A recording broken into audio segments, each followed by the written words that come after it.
Les restaurants du cœur, tout le monde se trompe. Au départ, c'est pas un colis qu'on donne, c'est un restaurant dehors. C'était tout au début les restaurants du cœur, quand Coluche a fait ça, c'était on se réunit tous et on mange tous ensemble.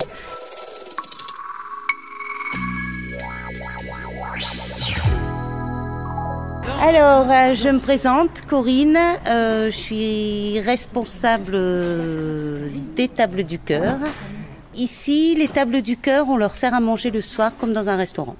Avant, on passait en camion et ça nous tenait à cœur de voir qu'on pouvait donner à des personnes abritées de quoi se faire réchauffer chez eux et que vraiment, personne à la rue, on leur donnait un sandwich parce qu'ils n'avaient pas de quoi faire réchauffer alors que c'était eux qui avaient plus besoin de chaud. Du coup, on avait vraiment envie d'ouvrir quelque chose pour répondre aux besoins des personnes à la rue. Tout le monde peut venir ici, ils s'installent, ils viennent, ils arrivent là, à la grille. Ils vont chercher un plateau, là-bas la desserte. Et ensuite, il y a le menu qui est affiché, une serveuse passe à leur table leur prendre leur commande. Et on leur amène à table ce qu'ils mangent, comme dans un vrai restaurant. Voilà, à part que nous, c'est pas payant.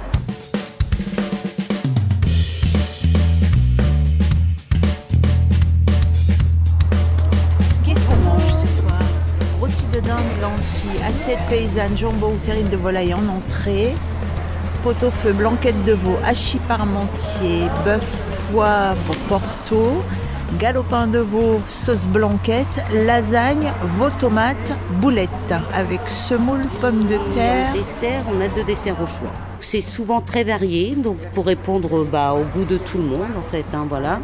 Et tous les plats nous sont offerts par l'hôpital de Valenciennes. En fait, voilà. Donc tout ce qu'ils ne distribuent pas, ils nous les donnent. Donc ici, c'est que réchauffé. On fait rien nous-mêmes, sauf si on n'a pas, mais c'est très rare. L'hôpital suffit à nos demandes.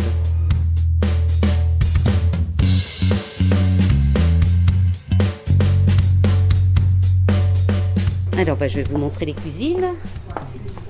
Donc Elio, un de nos bénévoles qui travaille à l'hôpital et justement sa mission c'est de préparer les plats pour nous. C'est très bien. Donc en gros, je suis bénévole depuis quelques mois, donc ça doit faire 5-6 mois.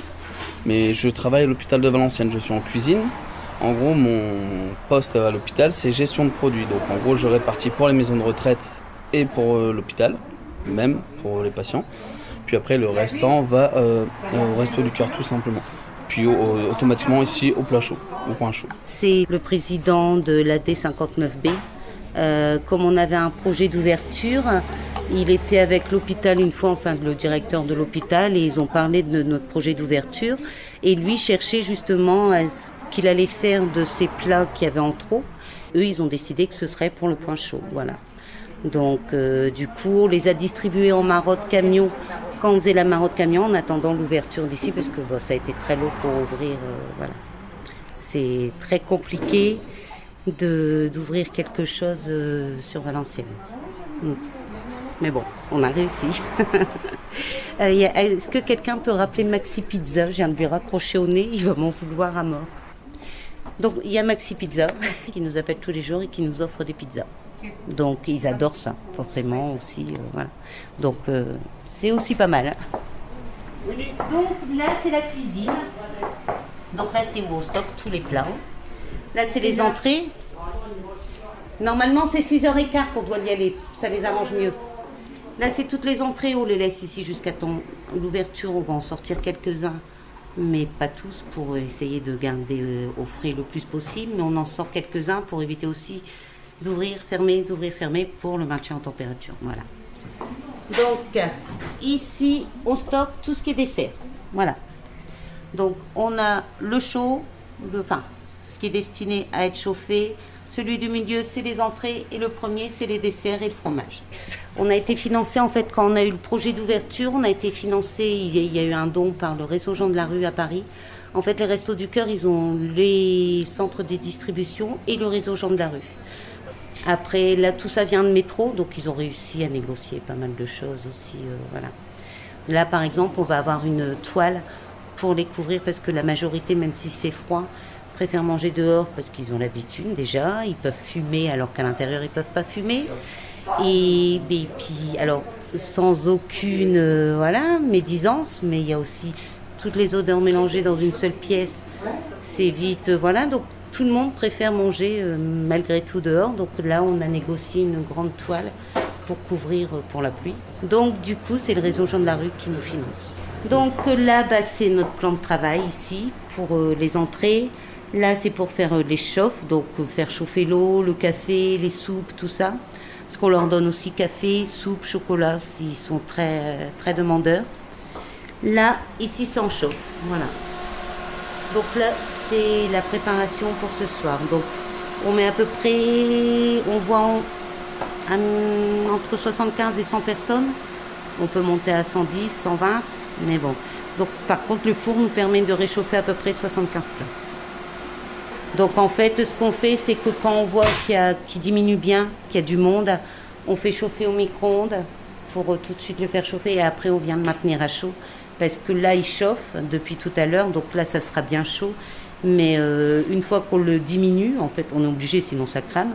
Une fois qu'on le diminue, c'est très long à réchauffer en fait. Voilà, donc on est obligé de le passer au micro-ondes avant de le mettre dedans. Ensuite, ici...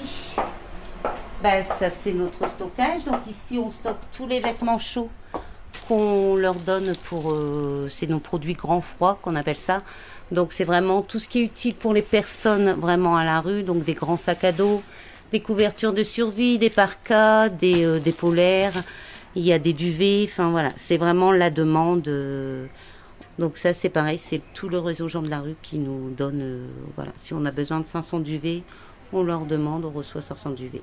Ils ont pour principe, ils ne vont pas nous limiter dans les dons si on donne à une personne, parce qu'ils ont pour principe qu'une personne à la rue, s'il demande un duvet, le lendemain, on lui a peut-être volé. S'il a plu, c'est pas forcément agréable de redormir dans un duvet. Donc, du coup, pour l'instant, ils ne nous limitent pas. Il n'y a pas d'abus, donc ils ne limitent personne. C'est pas un duvet par mois qu'on donne, voilà. Ils peuvent nous le demander quand ils en ont besoin. Donc ici, on a la salle où, pour l'instant... On les met, on essaye de les mettre à l'abri quand vraiment il y a vraiment parce qu'il y a quelques endroits abrités, je ne sais pas si vous avez vu, mais on ne peut pas en mettre beaucoup. Donc du coup ici on essaye, on peut mettre jusqu'à 20 personnes, mais on est vraiment très serré. Parce que il y a les serveuses qui tournent aussi, donc voilà. Donc là c'est vraiment la salle qu'on réserve pour en cas de pluie. Ici on a un petit bureau qui pour l'instant est très empaffé, voilà. Mais sinon, c'est ce qui va nous servir ici pour accueillir pour tout ce qui est un peu privé. Il y a une personne une ancienne assistante sociale, qui s'occupe de ce que nous on appelle la maraude sociale.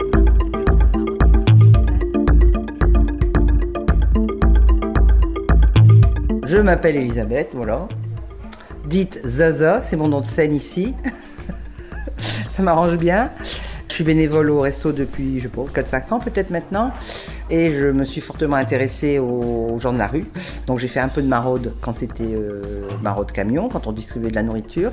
Et il y a 1 an et demi, on a ouvert ici. Le resto, le resto, parce que c'est Resto Chaud, va ouvrir à 18h. Donc moi je ne leur distribue en général que la soupe. À tous, quand ils arrivent, tous ceux qui veulent de la soupe, ça me permet d'entrer en contact avec eux un tout petit peu. Bonjour, comment tu vas? T'es nouveau, pas nouveau? Je suis là si jamais tu as besoin d'un renseignement, d'une orientation. Et puis voilà. Et après, le contact se crée tout doucement entre les personnes. Je suis un peu le référent au niveau du 115. J'appelle le 115 quand il y en a un qui me dit « Est-ce que tu peux voir s'il y a une place en hébergement pour moi ce soir ?» Éventuellement, je vais un peu plus loin. Je ne prends jamais la place des professionnels du social, mais au moins de les reconnecter avec les professionnels. En général, ils ont bien un professionnel dans leur circuit qu'ils ont cessé de voir parce qu'ils sont découragés, parce qu'ils préfèrent ne plus attendre que ça se passe. Donc de les rebrancher sur leurs droits, notamment. Leurs droits CAF, leurs droits au Sécu, leurs droits au travail. Alors, effectivement, je les reçois toujours dans la plus grande discrétion. Si ils ont quelque chose à me demander, c'est pas là au milieu de tout le monde. C'est dans un petit coin, comme là on se mettrait là ou là. Enfin, on essaye de s'isoler. Ils ont mes coordonnées. Je les accompagne éventuellement vers des professionnels. Bon, un dossier de CMU, ça peut être une demande de RSA, mais je peux les accompagner éventuellement jusqu'à l'administration en question, mais après, il faut qu'ils se débrouillent tout seuls, mais au moins la première fois.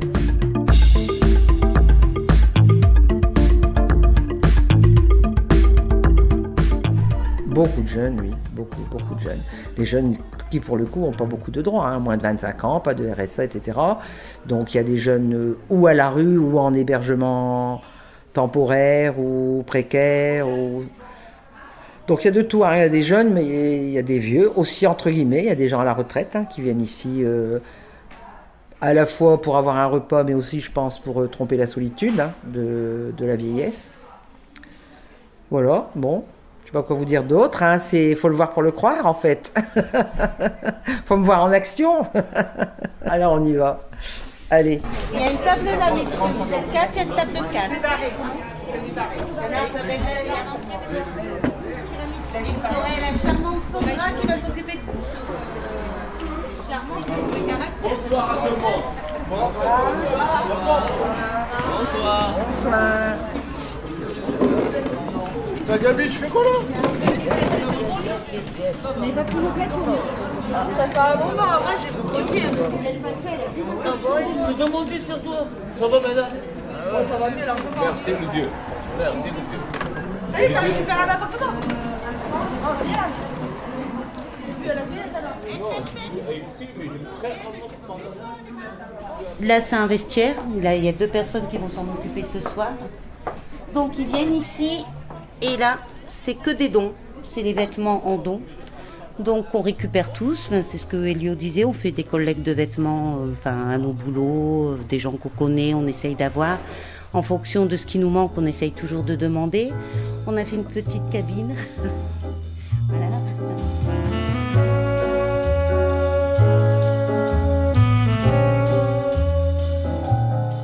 Donc on a réussi à avoir un petit coin. Un panel de vêtements, on va dire. Donc il y a surtout des vêtements pour hommes, hein, parce qu'il y a quand même beaucoup d'hommes qui sont dans la rue, beaucoup plus que de femmes, même s'il y a des femmes. Hein. Donc ils sont très contents en fait, parce qu'ils retrouvent le sourire, parce qu'ils choisissent les vêtements, c'est eux qui choisissent leurs vêtements. Il y a une petite cabine là où ils peuvent essayer, et après ils peuvent aussi se regarder dans le miroir. Et je vous assure, on voit des étoiles dans leurs yeux parce que on leur donne une certaine dignité. Ils retrouvent une certaine dignité en étant habillés comme ils le souhaitent en fait. Parce que vous comme moi, je pense qu'on se sent mieux quand on se sent mieux quand on est bien habillé.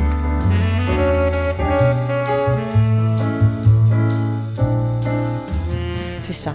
Alors évidemment, il y a beaucoup de monde, hein, il y a beaucoup de gens qui viennent, hein, parce que déjà, ils perdent leurs vêtements. On leur vole leurs vêtements. Donc du jour au lendemain, quelquefois, il y a des personnes qui se retrouvent sans vêtements. Donc on leur fait une tenue, donc des chaussures, des baskets. Oui. Évidemment, les personnes qui sont dans la rue marchent énormément.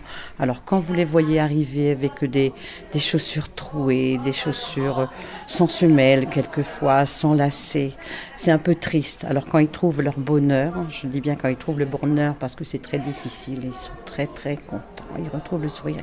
Alors on a des merci Marie-France, en fait c'est génial. Alors et là c'est vrai que j'avais dit que je ne resterais que pendant les vacances. Les vacances sont passées, je suis toujours là parce que j'aime bien. Et puis ce vestiaire est un lieu où ils peuvent aussi se confier. Et on est là aussi pour les écouter, je pense. Hein, et la semaine dernière, il y en a un qui est venu me voir et il était malheureux. Il a voulu venir me voir, je ne sais pas pourquoi, et pour me dire qu'il retournait en prison. Alors il m'a raconté pourquoi il allait en prison et tout. Mais moi je n'ai rien connu de ça, donc quelquefois c'est difficile à supporter. Je rentre chez moi, j'y repense encore, je dis franchement il n'a pas de chance quoi, ce gars-là. C'est comme ça. Mais... Merci. C'est gentil. Poussez-vous, madame. Oh, ça va. Alors, 2 rôtis de viande, une terrine. Et voilà, c'est parti pour un pot-au-feu, pommes de terre à l'eau et un peu de maillot. Ça, il y a du monde, hein. Ouais. On est bien, heureusement qu'on est nombreux. Ah ouais, on n'est pas trop loin. Pour l'instant, on n'est pas trop loin. Non, Une assiette paysanne, Thérèse. Une assiette paysanne, pour le pot-au-feu, oui. Bah écoute, il m'a dit qu'il était bon. Ah Il dit bon. c'est pas trop sec, non, il m'a dit. Alors le coup de feu c'est l'ouverture, l'hiver c'est l'ouverture. Donc de 6h à 7h on voit, sur une soirée de 100 personnes on voit 80 personnes. Voilà. Sur une soirée de 80 on en voit 60, mais c'est vraiment tout le monde rentre en même temps. Donc là où c'est compliqué parce qu'on a 40, on a à peu près une soixantaine de places assises, mais pas plus. Donc on est obligé de les faire attendre, de les faire patienter. Et c'est là que ça commence un petit peu à s'échauffer et puis voilà. C'est là où ça va vite partir, voilà. Donc c'est un peu plus compliqué l'hiver quand même parce qu'ils arrivent tous très tôt vu qu'il fait noir tôt en fait. Donc là tout le monde est là jusqu'à 6h et même nous hein, on ferme à 9h mais allez, on a toujours 2 qui arrivent à 9h moins le quart pour manger, mais sinon de 8h à 9h on fait presque plus rien, quoi. On est là en train de discuter entre nous. Il y en a qui sont là juste avec leur café parce qu'ils savent que c'est ouvert, mais on n'a plus rien à faire, quoi. Juste leur servir un café quand leur tasse elle est vide. Donc ça peut être long pour nous aussi d'attendre comme ça parce qu'on a eu un vrai coup de bourre pendant 1 heure et après c'est le calme plein. Voilà. Mais ça fait partie. Mais en fait, ce qui est dingue, c'est qu'il n'y a pas une soirée qui se ressemble. Ça c'est voilà. Il y a toujours des imprévus, c'est ce qui fait le charme aussi. Alors ça peut faire peur, mais c'est aussi ce qui fait le charme de chez nous, je pense en fait. Il n'y a pas de poulet, c'est de la terrine de volaille. La dinde avec des lentilles. C'est parce qu'il y avait Corinne, alors moi là, tu m'écoutes pas, tu m'entends pas, tu vois pas. Ouais, c'est ça. Concentré. J'ai rien dit, Jimmy, j'ai rien dit. La droite. Alors nous on les appelle les accueillis. C'est nos accueillis, alors nous on se refuse des termes un petit peu trop proches. On se veut garder une distance en fait, on les voit peut-être trop souvent. 4 soirs par semaine, il y en a qui viennent tous les jours, donc on s'attache forcément plus à une personne qu'on voit 4 fois par semaine qu'une personne qu'on voit 1 fois par mois. Donc du coup, ils prennent de plus en plus de liberté, voire il y a des moments c'est limite. Et en plus, on a remarqué que pour certains, pour nous, c'est vraiment des gestes amicaux, mais que pour eux qui n'ont rien, ça peut être vraiment transformé et partir vite en catastrophe quand ils se rendent compte que ça n'ira pas plus loin, quoi, voilà. Donc, parce qu'en plus on est beaucoup de femmes, donc il y a très peu d'hommes, on est 3 bénévoles hommes, donc voilà. Donc l'équipe est essentiellement constituée de femmes, donc du coup, et puis des jeunes, donc il y en a des jeunes très jolis aussi, voilà, des jeunes et moins jeunes très jolis, donc du coup ça va vite, ça peut partir très vite. On a déjà vu des choses où il y a un moment, vraiment, moi j'ai cru qu'il allait y avoir un mort dans la soirée et là je me suis... ça a été vraiment une soirée très difficile à vivre pour tous les bénévoles qui étaient là. On a vraiment eu très peur, quoi.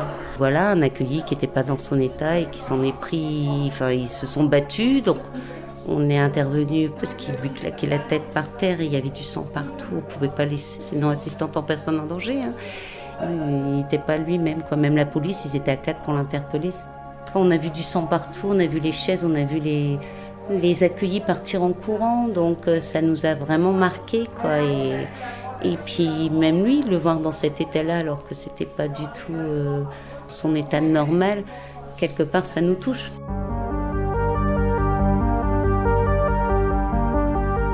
On se dit qu'on a peut-être raté quelque chose dans la soirée, donc on se remet forcément en question à ce moment-là aussi, hein. On se dit qu'est-ce qu'on a fait quand on n'a pas fait attention, on aurait peut-être pu éviter que la police intervienne tout au moins. Et puis de voir que y en a qui ont quand même fini à l'hôpital le soir, quoi. Ils étaient 3. Ça a été très choquant pour nous et voilà, donc la peur au ventre après pendant un petit moment. Et en fait, je pense aussi que ça a calmé pas mal de monde parce qu'ils ont vu qu'en même temps qu'on est arrivé. Voilà, on a beau être des femmes, on a réussi à surpasser la soirée, à intervenir au bon moment. C'est compliqué. C'est des moments difficiles mais qu'on oublie très vite parce que vraiment l'ambiance est telle qu'on passe vraiment de bonnes soirées.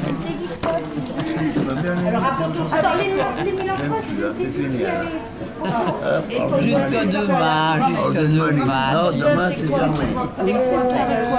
C'est vrai. J'ai mis un galopin de veau, pomme duchesse. C'est fini. Ah bah tiens, Ah bah c'est parfait. Merci. Les restaurants du cœur, tout le monde se trompe. Au départ, c'est pas un colis qu'on donne, c'est un restaurant dehors. C'était tout au début les restaurants du cœur, quand Coluche a fait ça, c'était on se réunit tous et on mange tous ensemble. C'était vraiment l'idée. Donc le cœur des restaurants du cœur est de leur donner à manger. C'est pas de leur donner de quoi manger en fait. C'est de partager avec eux un moment. On sait qu'on peut pas changer leur vie. Enfin voilà, on peut juste leur apporter un petit peu de bien-être pendant 3 heures, 4 soirs par semaine, mais c'est beaucoup pour nous. La fatigue qu'on peut ressentir, on l'oublie parce que, alors on dit toujours qu'au resto on ne doit pas tirer de bénéfices, mais on en tire quand même. C'est génial. Le retour qu'on a d'eux, leur sourire quand ils nous voient. Et, il y a des moments, tous les moments difficiles qu'on a passés ici, les bagarres, les crises, c'est vite oublié parce qu'on sait que le lendemain c'est complètement différent. Et le jour où ça s'est passé, ils n'étaient pas vraiment dans leur état normal et est-ce qu'on peut leur en vouloir vraiment? On peut aller loin hein, si on parle de leurs problèmes. Enfin voilà, est-ce qu'ils sont responsables de leur comportement? Est-ce qu'ils ne devraient pas être plus suivis? C'est un autre discours quoi, mais c'est compliqué. Moi, en tout cas, ici, on n'est pas là pour les juger.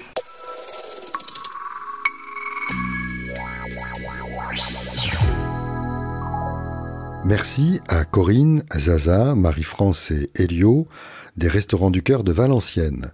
Propos recueillis par Abel Bargaud, musique de Kevin MacLeod et Alexander Nakarada, Le Resto des Restos, un podcast de la série Volontaire, à retrouver sur le site de Sédition, sédition au pluriel.fr.